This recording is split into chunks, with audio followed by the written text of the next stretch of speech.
Lids of the And Round Table is live. We are live. Yay! Hi, everybody. Hello. What's up, world? How are you guys doing after that episode, man? Yeah. So Whoa. great. I have so many feels, and I may already have started making fan stuff. It's okay. I'm not obsessed. It's fine. I just want a t-shirt that says, like, Galahad is my DM on it. That's all. That's all I want. And I want it in 10 different colors so I can wear it every day of the week. Plus some. That's fine. So, shall we do the introductions now, the three of us that are new? Yes, please. Please do. I'll go first since I'm being loud. I'm Erin Kralik. A lot of people either know me as, in the chat, you'll see Peachy Drake. That would be me. That's my YouTube usually. Or Erin on the Twitter where they tag me. I'm the dorky one that is everywhere. So. Megan, would you like to go next? Yes, I'm Megan. I'm one of the Laracadishes. Big John fan. Here to talk about Jenkins. Nice. Renee. I'm Renee. I'm the other half of Laracadishes. Big John fan too. So yeah, very anxious to talk about Jenkins. This was a great episode. So we have our three resident Jenkins lovers here. So, oh my god, we finally have a Jenkins episode. I'm so happy for that. It was so good. It was so been long overdue. Yes, Yeah. Agreed. Oh, I was so happy.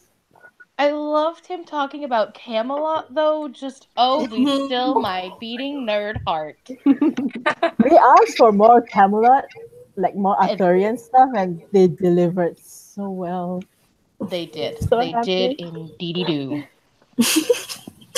And the return of Cal. Cal came back. Oh! On the Cal note, though, did anyone else notice that he did like what a lot of dogs do when they're unsure of someone, like the whimper and kind of like semi-bark, like the. Mm-hmm. Yep. And I was just Cal's like, a Cal dog. knows it's not Jenkins. Yeah. That probably Because should have been the Jenkins first fights clue. better. Jenkins fights what? much better than Jeff. Mm-hmm. So much Yeah. better. Yeah. But I don't. also still just. Oh. No, I was just gonna say that Jeff's voice was just really entertaining to me. I just loved how his voice sounded. That actor was very good. Like, I enjoyed him. Yes. It was so fun to see. Like, okay, my favorite parts are still the outcasts. Like, I love them. yeah. New Yes. family, new babies. Yes. They're so us. The real reincarnation of the round table, 2K18. There we go. Okay, in the library when Jeff was talking to Cass, Mm-hmm. I wish we could have seen that as Jenkins saying that to Cass. Yeah. Yeah. That would have been perfect. Like, He just switched to Cassandra's POV, looking at Jenkins saying this ridiculous stuff. She's like, "Excuse me." It's like, what? Okay, but also, though, I made a post about that on Twitter that was like, Jeff calls Jenkins a handsome stud and tries to ask out Cassandra. Same. Mm-hmm. And, like, true. the actual Librarians account, like, freaked out, like, made a, like, face at it. And I was just like, thanks. I was like, this is Not straight. I Not know. straight. This is me going, Mm-hmm. both? Can I not have both? Why not? Yes. ¿Por qué no los dos? Why not? Oh man. What was your favorite line? And that's from the episode. You shall not pass. God, he's like, you're killing me here. Honestly, I think my favorite line from this past episode's got to be the sexy stud muffin one. I mean, that was priceless. Also, sorry for viewers. My screen is kind of weird, so if I like tilt, see the way my phone wants to sit.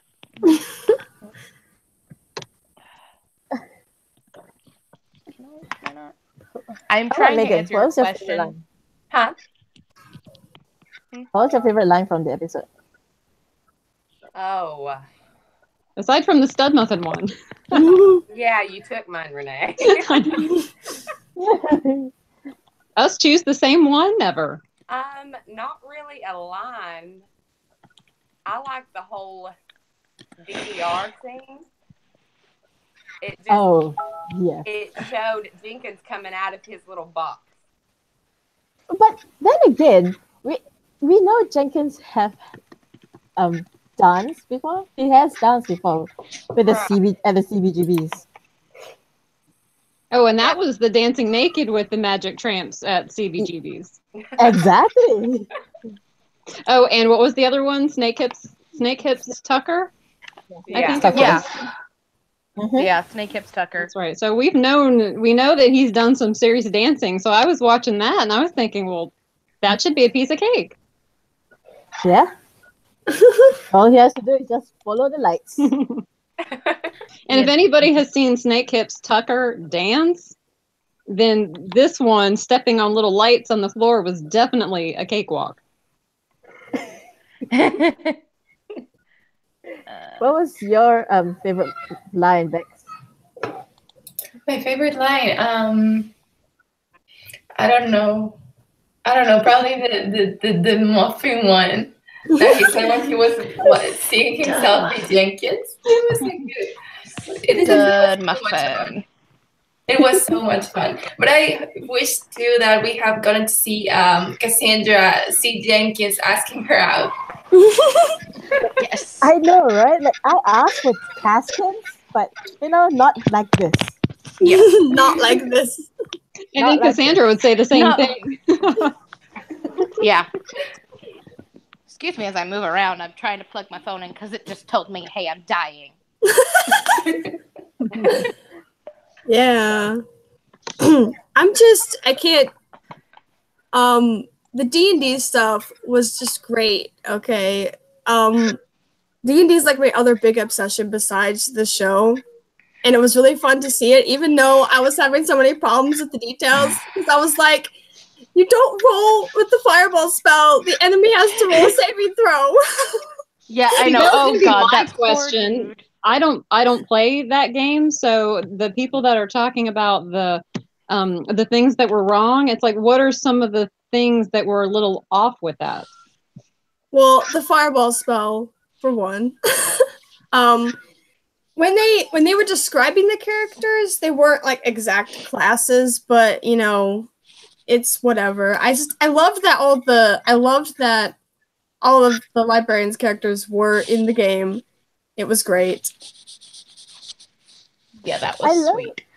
I love that when they went to the library, they dressed as the characters. Mm-hmm. Ish. Yeah, Aurora as Cassandra.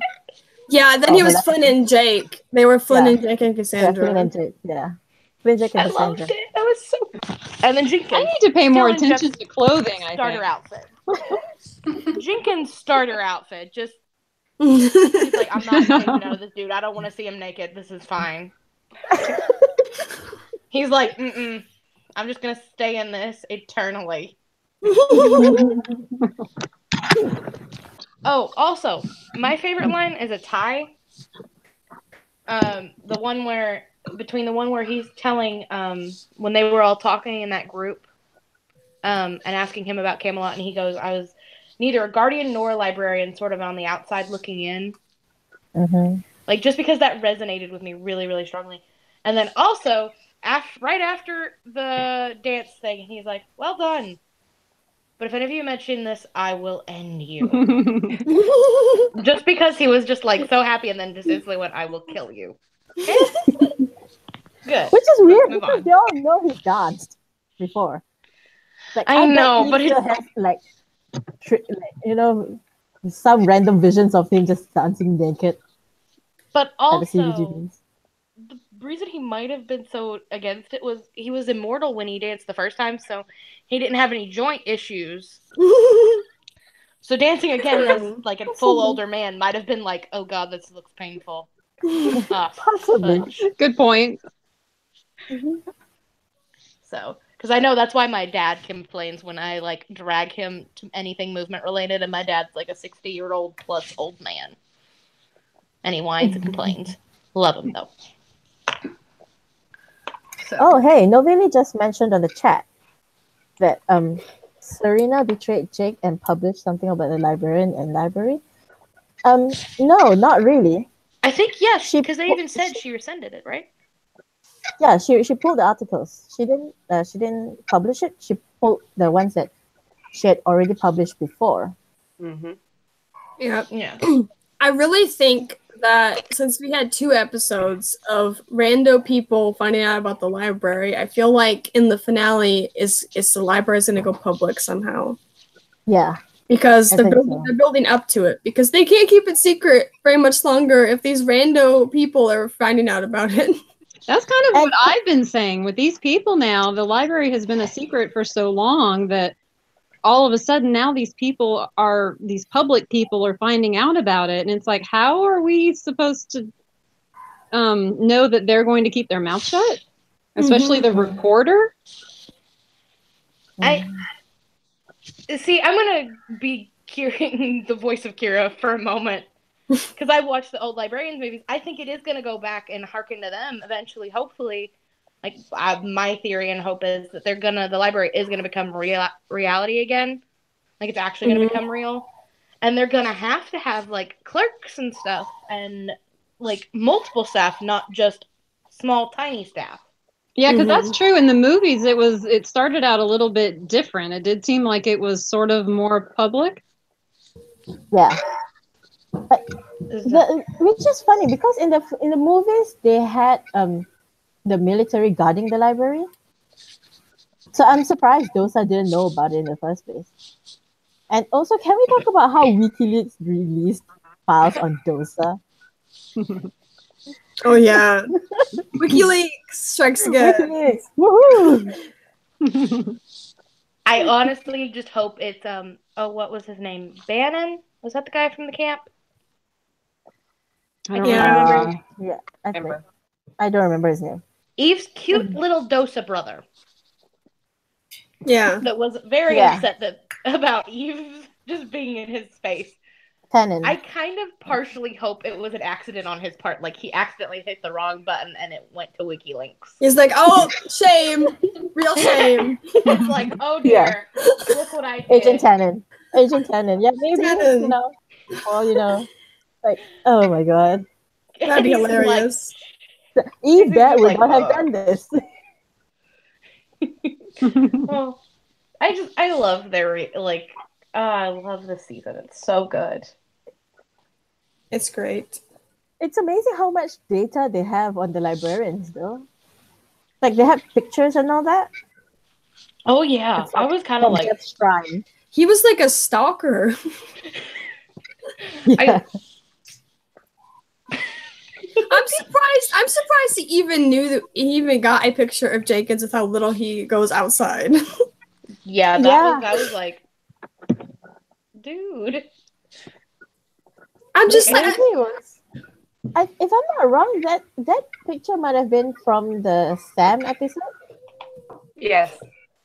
The devil. You had to be following him for a while. Yeah.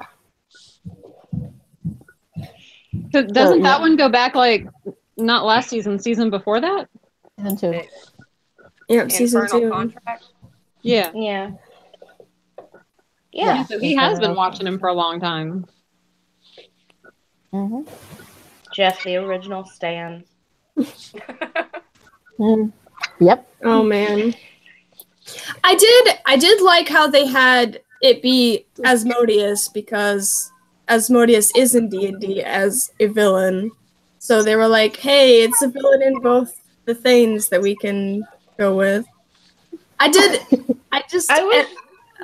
love Jeff in the library just screwing around with shit. And not even trying to sound like Jenkins. He was just talking like his normal self. I'm like, dude, you're gonna get caught. Okay, but pretending to be Jenkins. But Jeff is me, okay? Remember when we went to set? I was just asking them, can I touch this? Can I touch Opens this? Pandora's box for a second. Oh, it's so scary. Yep. I feel that. I feel that on an emotional level. Yeah. Oh god. I also freaked out when they said Asmodeus just because I used to be in this supernatural fandom and that name gets brought up a lot in that fandom. That was what I thought of. of. Because I'm a Supernatural fan too. And as soon as they said that, I was like, wait a minute, that's who they've got on there now as their, big baddie, so to speak. I'm so behind. Like a blue Darth Vader. I am too. A blue Darth Maul. Right? Yeah, right. blue Darth Maul. It was a blue Darth Maul. Okay, it was just a blue Darth Maul. With the horns and everything. Okay, also though, after I said that, I had a friend tag me in something else on Facebook that was Game of Thrones themed, and it looks almost identical to a Nightwalker, and I went, oh yeah, it looks like that too. And then didn't the thing they had Jeff read say something? I saw something somewhere that someone said it actually said winter is coming. I saw that. I don't know why. It might have just been somebody trying to mess with me, but I could have sworn I saw it on Twitter somewhere. Although if you could switch bodies with a person from the library, who would you switch with? Oh jeez. Jenkins. I'm sorry. I am legitimately Jeff. I'm he's a handsome stud. He's a knight of the round table. And there's a pretty girl. And I'm a sexy stud now. What the heck? Why would I choose anyone else? It's fine. Erin is just Jeff, guys. She is Jeff. Yep. Hi. I would say I would love to switch with Eve, but I'll probably die first. Oh no. But you'd be so tall. Yeah, I would be so tall. I'm not even 5 feet, guys. And Eve is so tall. I'll just fall everywhere because I'm just how do legs? What? How do legs? How do legs? If I was switching with one of them, I would definitely have to go with Cassandra. I second that. Yep. Becks too, right? Yeah. Okay. I mean, happened. Nancy? I don't know. I don't know. It's a tough decision. It is really tough. Yeah. I'm I don't know. It keeps popping into my head to pick Ezekiel, but that'd be so weird. I don't know if I want to do that. I love Nobody's answer on the chat. She said she would switch with one of the lions. Just to see if that happens in the library. Can I switch with Cal? Can I be a sword? Yes. You'll be a flying sword. Oh, and then Cal would be in my body. That would be just weird. He would be so confused. He just I can't hurt the wall. Your body would just be going around just barking everywhere, maybe. Or would suddenly be able to talk. Oh yeah. Oh no. Also, to be fair, with me switching places with Jenkins, I also actually have sword training. Oh no. Yeah. Nice. And I'm I could actually maybe, not really, be a convincible Jenkins. Slightly more excitable Jenkins. Well, you'd probably be a few steps ahead of Jeff then. Yeah, definitely. Yeah, I was looks at Jeff, I am superior to you, but also not really. We are both giant fangirls, Jeff. It's fine. That's fine. I think I was gonna say earlier was that when we were on set, we there was a like little section of like I just forgetting the word. It was like this poster board of like concept photos for like for this episode. Yeah. And we were supposed to look at it, but I like snuck a glance at it. And it was like all this stuff for like this white room, which now I know what it was for, because it's that room at the end when the third trial to get into the library. But like I was waiting, like, when is this white room gonna show up? You were the only one who snuck a glance, honestly. I was like, I see you. Okay, also on the topic of the white room, that scene kind of broke my heart a little bit. It was so sweet. Jenkins, like in plain clothes and not a suit, just legitimately like so broken and just sitting. Like he's given up and he's pissed broken. And what's interesting about that, I saw, I think, a couple of comments online where someone had said, "Oh, but it's Jenkins. He's been through all these, hundreds and thousands of years, and why would he give up so quickly?" They were kind of saying, why would it seem like he would give up so quickly? And it's like, well, but he's had so much frustration this season so far, and especially the being mortal part, which seems like that's been weighing on him really heavily. So I can kind of see how he would give up, because he's done with being mortal. He's just over that. So he's had so much frustration that to then have to do this and feel like he was failing at that too, it was just too much. Yeah. It's one of the reasons Jenkins is always, and like since the start of the show, has always been my favorite character, is because like I see so much of like my own personality in him, in this character. Like that's why it broke me. Like this episode broke me quite a bit. Because I've felt that frustration that he felt in that moment of like trying so hard to live up to what you think people see you as. And being just feeling like you cannot even touch that image anymore, and being like feeling like everywhere you turn and everything you do, it just ends in a roadblock of failure. Right. And being overwhelmed and done. I was like, my poor baby. Don't. And he actually explained it like to Jeff, because he said he's been looking at the negative for so long, and he finally sees the positives now. I know. Oh. And maybe he's not partially responsible for bringing them all into the room where they can't escape. Yeah. Yeah, he shoulders an awful lot. He does. I honestly think, like, because I've seen a couple of posts. I don't remember who says what anymore on a line, unless it's you guys, and then I pay attention to the tags. Be like, oh, Jenkins is just like this grumpy old, like, doesn't care. And I'm like, no, the grumpy is a facade. He cares too much. I think he is, honestly, other than maybe Eve, he is one of the characters that legitimately cares far more than he should. Yeah. And that's like probably why he comes across as so guarded. Because he's learned. He had a millennia to learn that he has his heart on his sleeve, and he still needs to protect it sometimes. Right. So it's like he lets a little bit out, and then he's got to rein it back in. I really hope that Jenkins and Ezekiel will bond on that, because they're doing the exact same thing. Yes. I want father-son moments with Jenkins and Ezekiel so bad it hurts. Right. Like, it's painful. Well, and going back to the White Room and his almost giving up point, he had all these outcasts with him to support him, and I see that as us.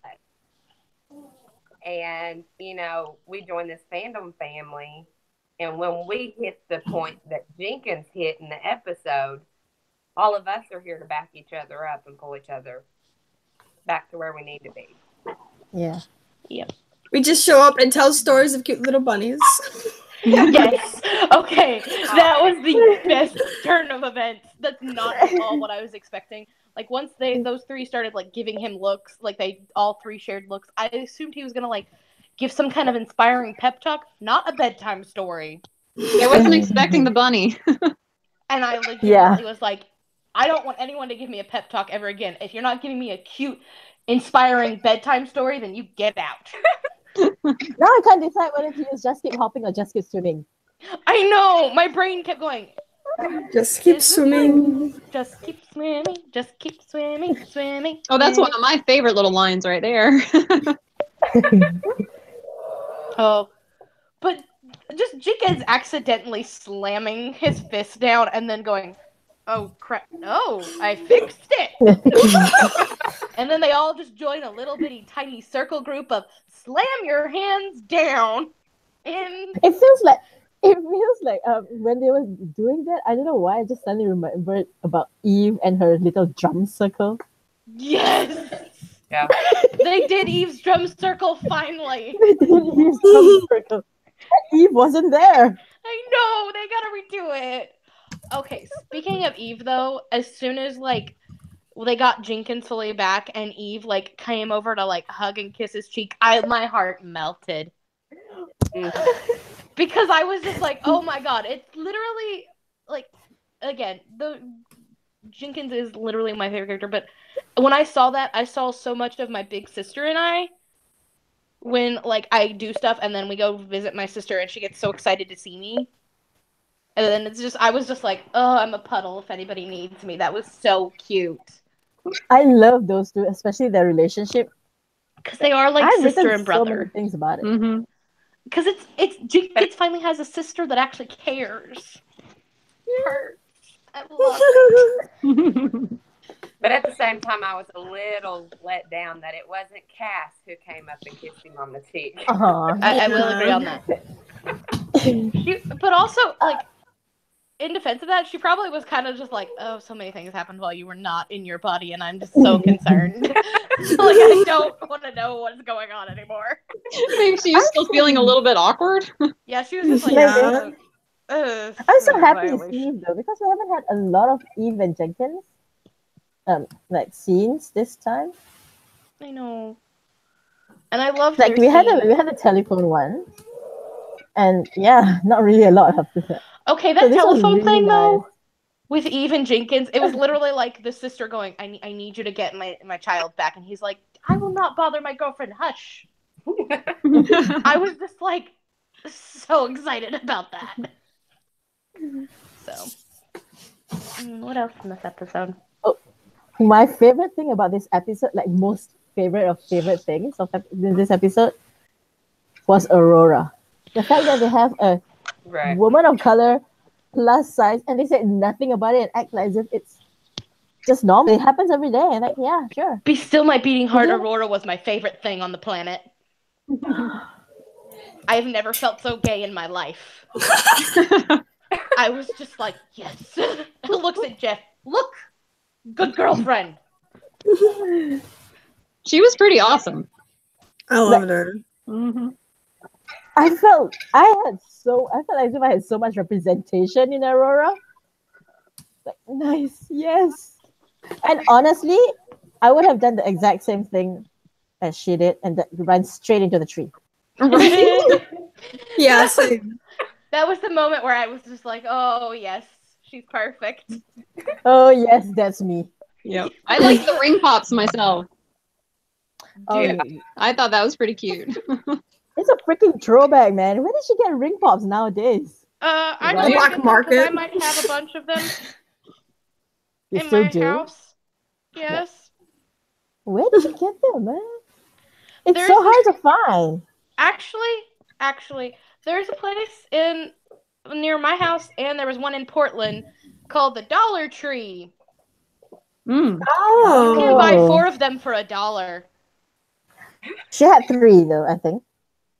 I know. Though they had an extra one that was just sitting in Jeff's room because they used it as a decoy. That's true.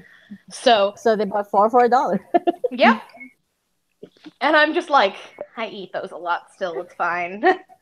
I eat those and pixie stick stuff. I am perpetually a 90s child. I'm perpetually an 80s child, so I can't say anything. But no, all of the outcast characters were just my heart. Yeah, my favorite part still is when Jenkins explained the whole thing, and they're like, "Yep, makes sense. Let's go." Yeah. Yes. Because honestly, all of us would just if someone explains that, we'd just be like, "Okay, Yep, okay, sounds totally plausible. Let's go.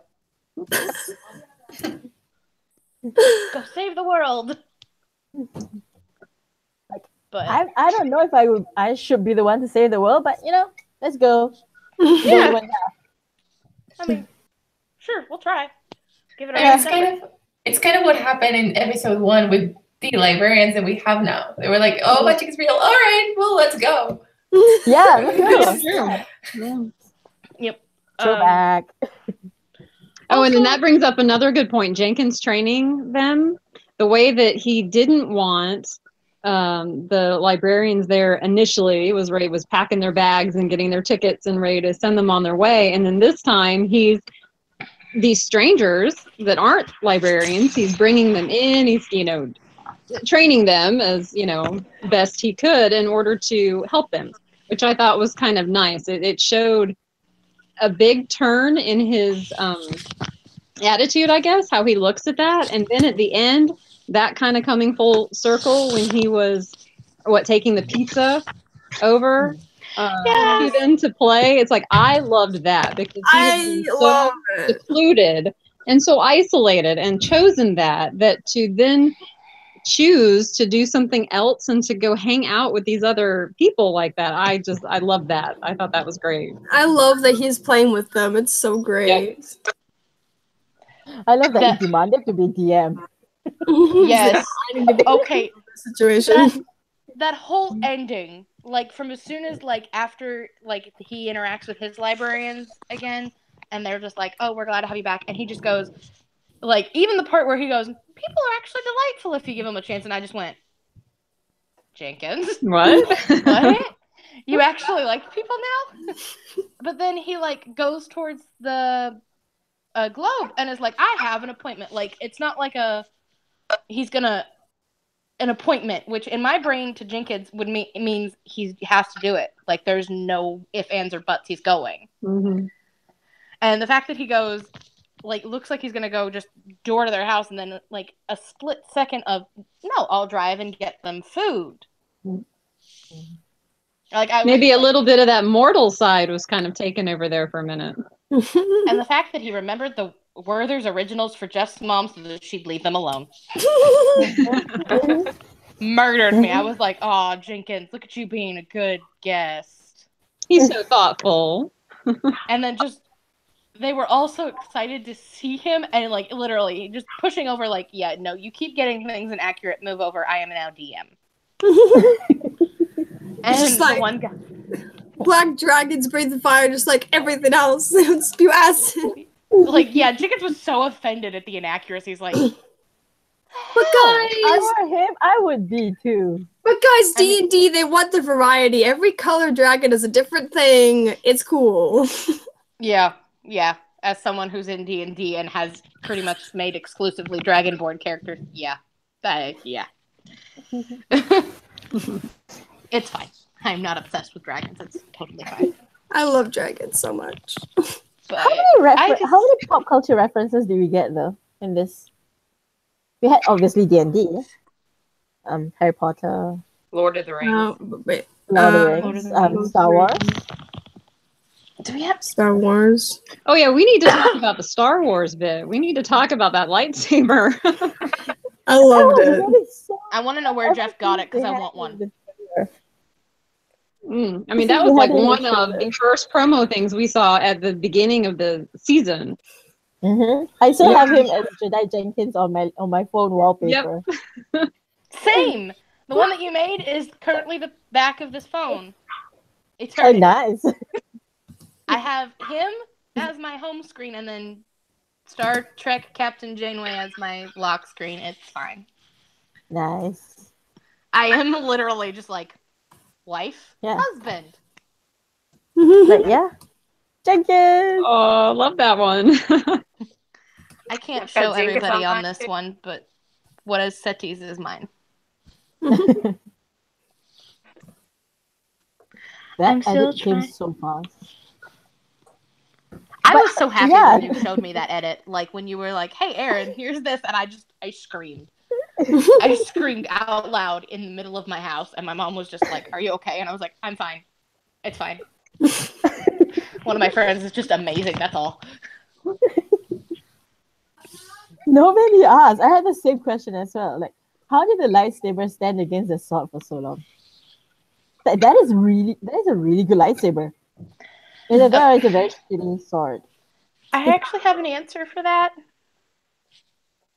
because Aaron does a lot of research as well. I've had lightsaber duels with actual like really expensive lightsabers as well. Like Mm-hmm. you can really hit them. Yeah. But that's against a sword. It's because a lot of the like well-made like stunt lightsabers actually have about I think 2 to 3 inches of like really thick material around the light core. Yeah. And I mean, it's not even really a light core; it's a light in the bottom of the hilt that shines up to illuminate all that plastic, basically. And it's really hard plastic. But you would think that the Prince of Hell would have a better sword. Yeah, no, he just has a shitty sword. Yeah, I mean, the dude's been trapped in a book. It's probably rusty. I don't know. Probably hasn't been cleaned in a while. Valid point. It hasn't been cleaned in a while. Like, the dude probably needs, like, a nicer sword, essentially. We got...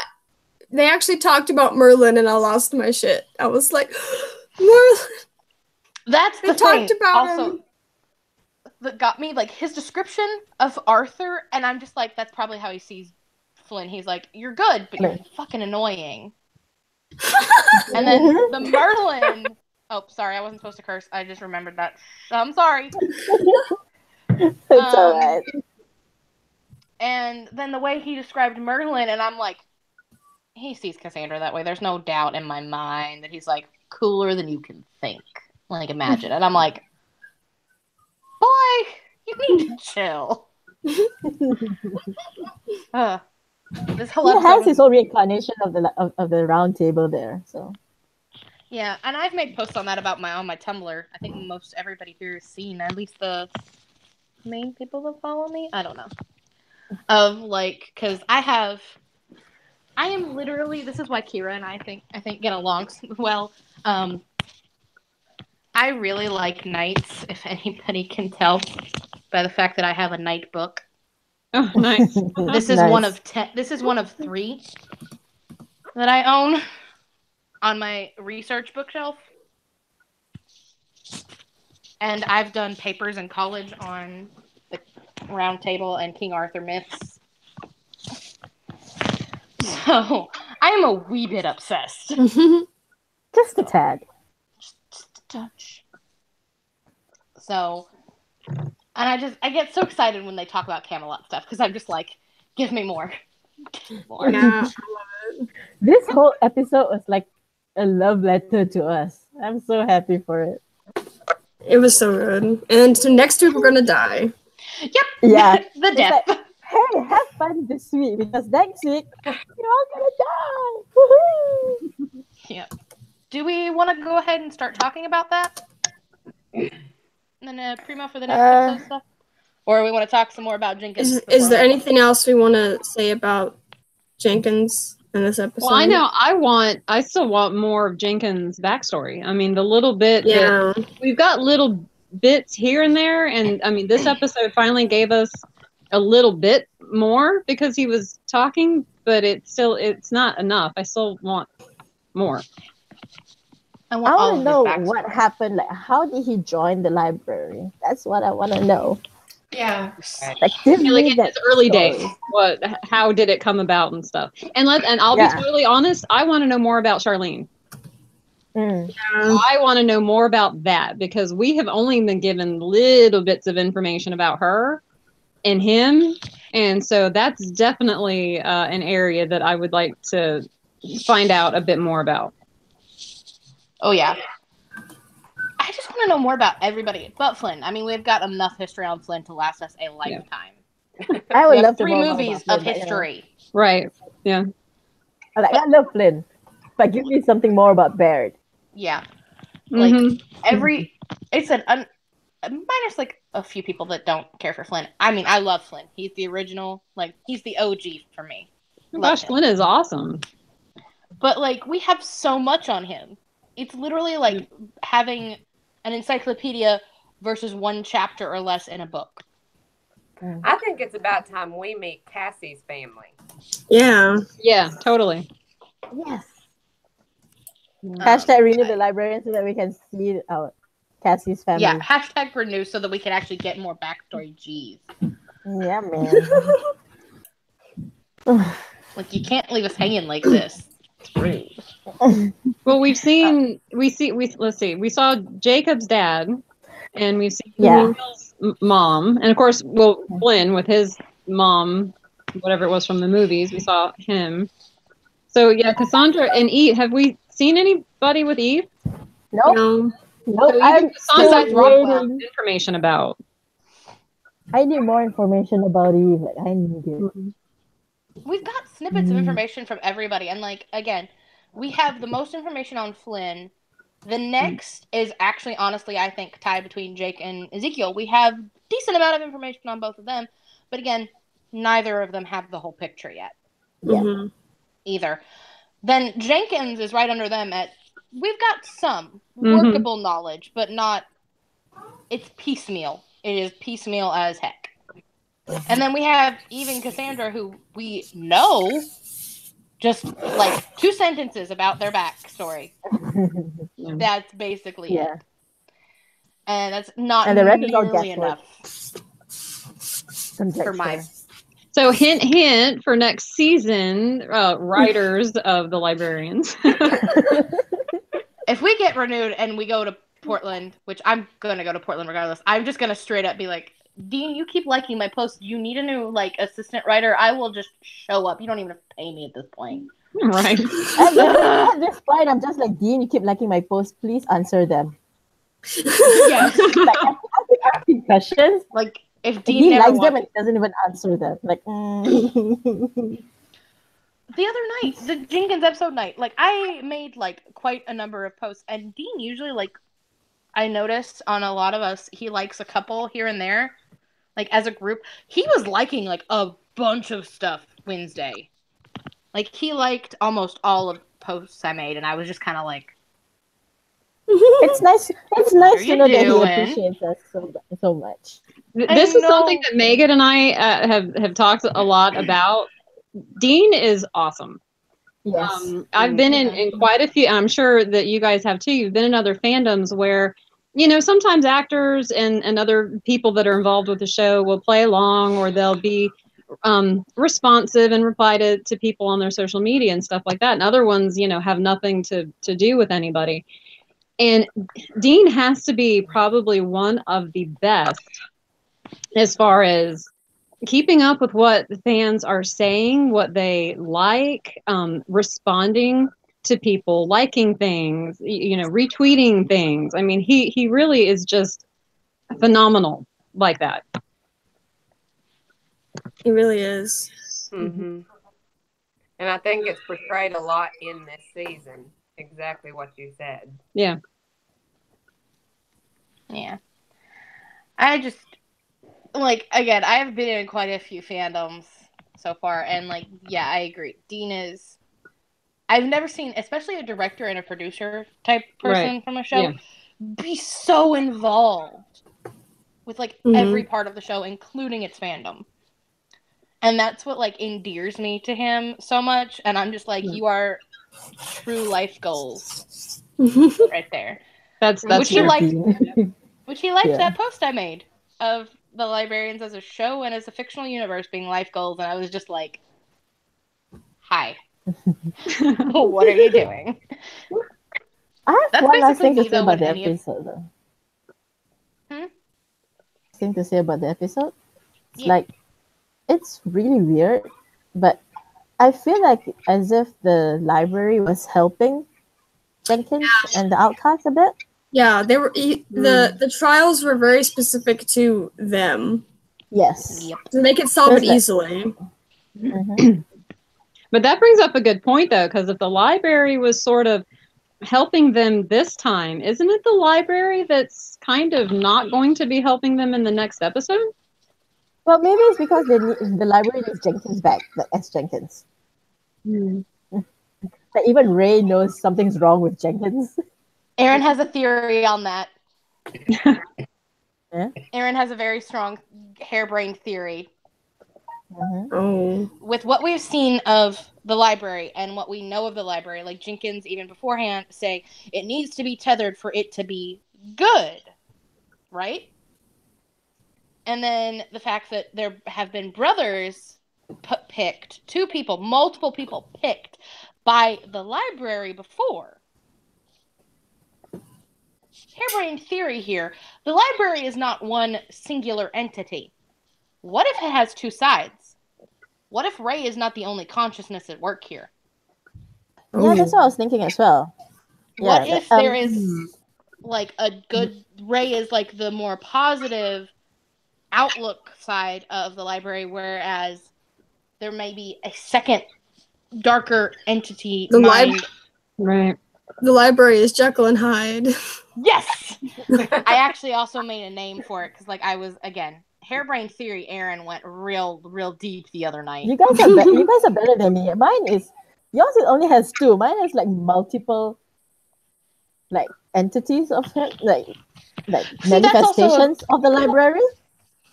That's why one of the questions I asked for next episode, because in the blurb they were saying that the library is going to make them choose, and that in the promo we see somebody threatening Jenkins as Jenkins. Yeah. Speaking of the promo. Oh, do you want to watch? Speaking of the promo. Yeah, it's probably a manifestation of the library that took over Jenkins. Well, wait, and when you said your theory about it, isn't it technically the library isn't tethered right now? Yep. Yeah, so it's so it's in the battle between good and evil. So right, so maybe some of that dark is trying to come out more than it has. Yep, probably. Which also, Aaron went deep and made a name for the character using an anagram thing, using the same letters as Ray Glasney, and I'm just like sitting here like, please let me be right. For which is? Depending on if it's a girl entity or a boy entity, Sean or Sanne Grayley, which is the same letters and the same name, like number of letters as Ray Glasney. Ooh. Also, fun thing. Also in the anagrams that I learned, that's just a fun side effect that most of the people from the chat know. But here, I'll share with the viewers. An anagram of Ray Glasney is nearly gaze. Just so everybody knows. Nearly gaze. So just so everybody knows. Fun fact. We all I don't think anybody in the library is straight, so it fits. or at least they're all at least queer. Yeah. No one is specifically just into one thing. Yeah, exactly. Which I kind of like that. We're gonna be infinity for a second. Woo! Oh god, that's terrifying. Oh no! Though on the promo. The promo. When it shows, I have no idea if you guys will be able to hear this or not. Can I say one? Do I need to wait before? I'll say it after everybody sees the promo, because there's something that Aaron's editory brain / theater brain picked up on really quick that happened that stuck out to me, and I'm just like, oh boy, oh boy, oh boy, oh man. So yeah, literally just went the Jenkins, oh dear. Right. Just, oh dear, I'm gonna leave now. We don't like those oh dears. No, that's legitimately my body. Oh, look, I see it on the thing. Okay, so everybody has seen it on the thing now, because I know there's a slight lag. Anybody notice that when Jenkins did his thing, there's that little dagger right on his breastplate area? Mm-hmm. I'll go to it. Anyone else notice that when the dagger that shape of that dagger plus the shape of the dagger that's right beside Ezekiel's face are the exact same? Yeah, I think it was Jenkins that attacked Ezekiel. And I'm just like, Jenkins, no. Even if you're evil controlled Jenkins, we do not hurt the precious boy. Oh, evil control Stop. Jenkins. Look. Right by his face. Mm-hmm. Throwback to Flynn, season 1, episode 1. Yeah. I hadn't noticed that about the knife yet.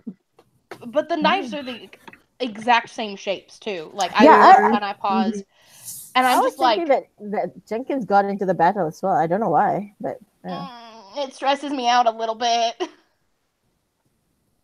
Oh man. he's so pretty, Ezekiel. I'm also very pleased about Jenkins' tie color today. I know it's probably for that show. It's probably yellow and navy blue, but it looks yellow and black, and my little Hufflepuff insides just warmed a little bit. Same. I just was like, hey. This set of promo pictures are my favorite. I'm just trying. Aesthetic. Ezekiel's got a grappling hook, while the rest of them have like actual lethal weapons. I have a theory about that. I think Ezekiel's gun shoots lasers somehow. Ooh. I have a feeling like that's also going off of that. The library, the promo that we had said reduces them to their most primal selves. So For that's Jacob a bomb. and Cassandra, that would make sense for them to use not technology. Like it's a little weird for Cassandra, but she does have the minds and stuff. But like, I don't think Ezekiel's primal self would want to use like old school weapons. Like at heart, I feel like his most primal self is a giant nerd. Like he'd want to use tech stuff. Right. Yeah, like I feel really close to Ezekiel because I'm a really techie kind of person. And if you were to put me in a position where I had to fight people, Star Wars guns. Like, Oh yeah, it's infinite. Come on, guys. it's infinite. I'll never lose. Well, and in those promo pictures, what is it that Cassandra is holding?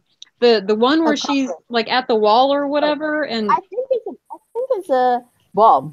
yeah, that one. Yeah, Like what is that? I don't know. And see, that's Do you the guys other realize that? Do you guys realize that that's a typical female superhero poster pose? thing. I love it. Like butt-shot pig looking over the shoulder. Speaking of superhero pose, Eve's outfit for this looks like a superhero jumpsuit. Yes. The V things. I have a complaint. Why did it This is the greatest Eve outfit we've seen. It is. I want her to wear it for the rest of the season. I want her to wear it for eternity now. I'm just like, that's your only jumpsuit, Eve. Sorry. You are eternally a super mom. Congrats. I think it's a t-shirt. I love it. Do you remember when they were filming and I think it was Rebecca, started posting the GIFs of each of the group throwing that cup? Yeah. Yep. Yeah. Okay. Is this from that scene? I think so. I think so because I recognize the grass. Yeah, Right. same. Yeah, because You recognize the grass? What? It's a distinct kind of grass. Oh my god, I feel like It's dead grass. when they were outside and the heat was so bad. Because remember Right. they were having a heat wave at that time. Because remember the pictures of we had John in the tent and I think like Rebecca maybe was in the tent because Megan, you made some like cool little edit from that. And so I think that was all at this same time, right? yeah. Well, Yeah. I say that is because of John's bow tie. I tend to memorize which bow tie he wears in each episode. I love it. We do like the bow ties. I mean, I'm not gonna lie, I love them too, including the fact that I've now bought one so that I can try to put together a Jenkins outfit. Nice. Well, Jenkins' cat is currently wearing his bow tie right now. I was freaking out about the promo pictures because last night I realized that the librarians are wearing rings. Yes! They're all wearing the same kind of ring, except in this photo, the one that you see right now, only Cassie has a ring left. So like from this first 3 photos of them, and then the last one, Right. there's a ring. They have a ring right here. Yeah. Kira says it's a scarab, but if you look at one of the pictures closely, I think it was Cassandra's photo, it looks more like a spider. So I'd be curious to see where they get those from. I think they're given the thing. Through the library? Yeah, like when they're transported there. Like my theory is that they have to. Oh my god! They have to collect the rings of the other librarians. Like the victor is the last one with the ring, with all the rings. You get the one ring. Question. The one ring. Because my computer doesn't zoom in on those very well. Do all of the rings look like spiders? Or They look the same. They all look the same. By the fact that they've been playing on mythos a lot lately, like jumping around. There are a lot of myths about spiders that control people's minds, including an African myth and God. But so this makes me slightly more nervous. But the weird thing is, it's it looks like a spider, but it has 6 legs. So it's a scarab. But the legs go upwards in a V shape. I need to see the rings. Upside down V. Just sit there. I need to see them. I have them in my Twitter account somewhere. I gotta find it first. This is just me going, okay, and now I gotta move my laptop so everybody gets to see my messy room. Maybe. Give me a moment. Let me go and find those tweets of me screaming into the void last night. Here we go. Let me pass them to you, Nancy. Oh my god. That's the second one. Here you go. Okay. I slept really late last night, so I don't know if I was making any sense. But yeah. Like in the first picture, they were all wearing rings, but in the second picture, they're not. Yeah. That's fun. Trying to figure out. If it's a scarab, there's a few Egyptian deities that would be. It might tie to the cornerstones. What we were it might tie to the cornerstone because there is a scarab on one of the cornerstones. Oh yeah. Oh, infinity again. Woo! Oh, and those cornerstones, that kind of brings up another question. Are we done with them, or are they coming back into play? I think they're coming back. There we go. That's the ring. They'll be back for the finale. I think they'll be back for the finale here. Waiting for them to show up on my screen. The image. Oh, there goes infinity.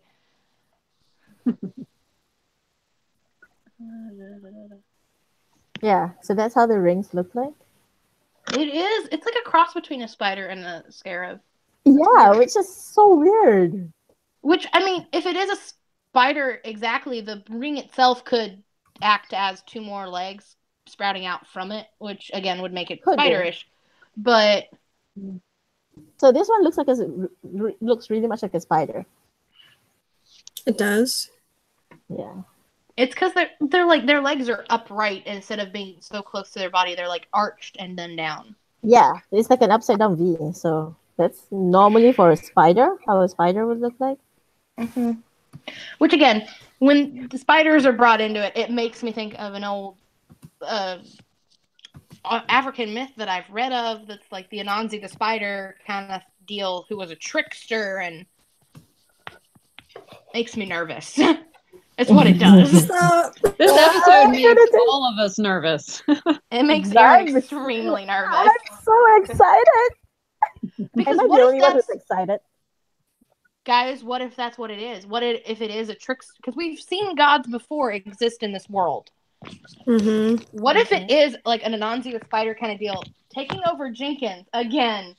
Poor Jenkins getting possessed continuously. I know, 2 in a row. Poor guy. And messing with the librarians just because he can. Just because he can. Under the gauze of it, under the like the image of it being the library when it's not really the library. Possibly. Like, I don't think that they would go that deep, but it's a possibility. No, but I think like your theory might work because the library is the balance of good and evil. So the longer it is untethered, the more darkness will affect it. So and maybe the more susceptible it is to that sort of influence. Yeah, so it's now and the trickster evil gods library. have been, and trickster gods and myths have been known to wait outside strongholds just for the right moment. That's their MO, basically. Possibly, yeah. Yeah, it could be that the library's defenses are down, and so that they can, like, gods that can come and screw shit up when it's not tethered to anybody. Yeah. But I have faith in my librarian. Okay. I have faith in my librarian. I do too, but I also just want my babies. No. It's gonna be Wizards of Waverly Place. Wizards of Waverly Place, the movie. I don't want it to end like Wizards of Waverly Place, because if I remember how I remember that one, I did not like how it ended. No, we don't want that ending. It's bad. Well, it's better than the. It could be like the Hunger Games ending.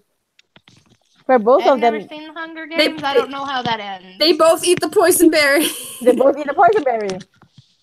So they both lose, and then the game's like, no, wait, stop. We won't want someone to win. Yeah. So what if they all freak out and they all give it up at the same time and like, okay, no, we need someone to be a librarian. Calm down. Yes. They'll be like, you know what? We can't do this. And they all say like, you shoot me, I'll shoot you, and you shoot him. Oh no! Yeah, three-way shoot off. Yeah, like it's just a roulette. Everybody dies. Yes. No. Okay. If this doesn't happen, she's gonna write it now. Eve, though. Oh my she god, was so her in the trailer broke my heart. Because she was literally the mom that's so concerned about her children. Okay, but somehow, sometime, somewhere, Eve and Jenkins got out of that field and into the library. They're looking at them from the mirror. Right. Mm-hmm. So maybe, I don't think they're out of the library. They're in some dimension, part of the librry thingy. Jenkins has also said the library has a lot of rooms. Exactly. So this could be one of the rooms. I mean, I wouldn't be surprised. They have a sun. There's a force at the center of them. They have a sun. And there's pillars. So it's room. Yeah. There's room elements mixed with like natural elements. Mm-hmm. So they're probably still in the library, and Eve and Jenkins probably got kicked out of the room, kicked out of the chat room. They messed up. So bye. Bye. The library is the admin, and then they got kicked out. Nice. So. Well, we're at the point where we need to be wrapping up. So that's how we end it? I just kicked out of the room. It's a room. Bye, guys. It's a room. Any final thoughts on this week's episode or next week's episode? This week was great. Next week we're gonna die. Yeah, I second that. This week was wholesome, good vibes, and now we're all just gonna get our hearts ripped out in the worst possible ways. Yay! Well, I think this past episode with Jenkins and all that being so wonderful, I think because they were trying to give us nice warm fuzzies to prepare us for these last two that are going to kill us. Yes, I'm so excited for it. So remember next week, guys, Wednesday, 8:00. Yep. 8/7 Central. # the librarians at TNT Drama. Don't forget. Yeah, renew the librarians. Right. We need our season 5 TNT. Come on. Tag TNT until their noses bleed. like seriously, I have been tagging everything that has the # librarians with them as well, and I'm like, you will notice this. We do too. Mm-hmm. Make them notice us. Make them know that we need that season 5. Yeah. Let them give it to us. Force them. Force them. We'll by see you sheer next numbers. Week, guys. Bye, guys. Thank you for joining us again. We'll see you next week. Bye. Bye. Well, we're all dead. Bye.